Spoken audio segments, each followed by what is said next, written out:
Телата на трите деца кои изгореа во страшниот пожар во Велес денеска беа погребани. Теона која за 10 дена требаше да наполни 1 година, Петар кој имаше 2 години и Драгана 4 години, настрадаа во пожарот која зафати нивната трошна куќа во местото викано Вршник над Велас. Биле сами дома и заклучени, додека родителите отишле да пазаруваат до продавницата која е оддалечена 40 минути од непристапното место во шумата каде што живееа. Трагедијата го шокираше не само Велес, туку и цела Македонија. Советот на општината синоќа донесе одлука за помош на семејството.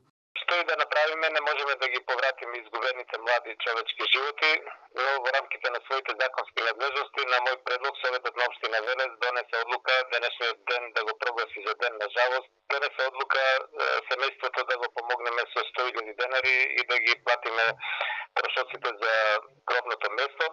Исто така договори со директорот на јавното комунално предпријатие Дервен, највозрастното дете, да го вработиме во таа јавна институција и се разбира стоиме на располагање и во наредниот период за помош на семејството. Каде помина ноќта семејството?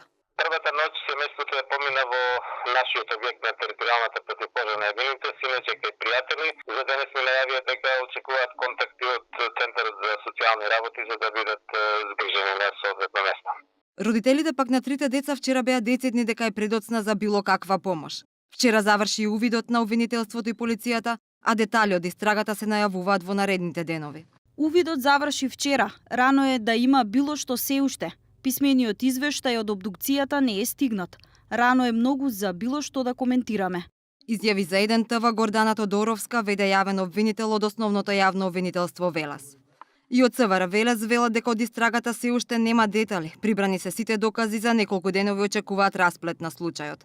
Сомнежите дека пожарот е подметнат и човечки фактор е во игра се уште се на мас. Истражните органи велат дека има предпоставки, но за да се поднесе кривична пријава треба да обезбедат докази.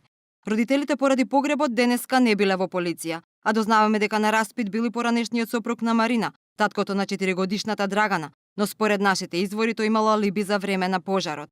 Јавноста пак ги претрупа социјалните мрежи со обвинувања во кои се бара виновник и одговорност. Првата детска амбасада Меѓаши побара одговорност од надлежните, алармирајќи дека ова не е прв ваков случај. Одговорност бараме пред се од Центарот за социјална работа во Велес, бидејќи семејството било евидентирано и користело социјална парична помош. Стручните служби требало да увидат дека е потребна дополнителна поддршка за пружање адекватна родителска грижа на децата, особено што живееле во субстандардни услови без струја и вода. Според најавите за неколку денови се очекува расплет на случајот, а истрагата ќе утврди кои се причините и дали има основ за евентуална кривична одговорност.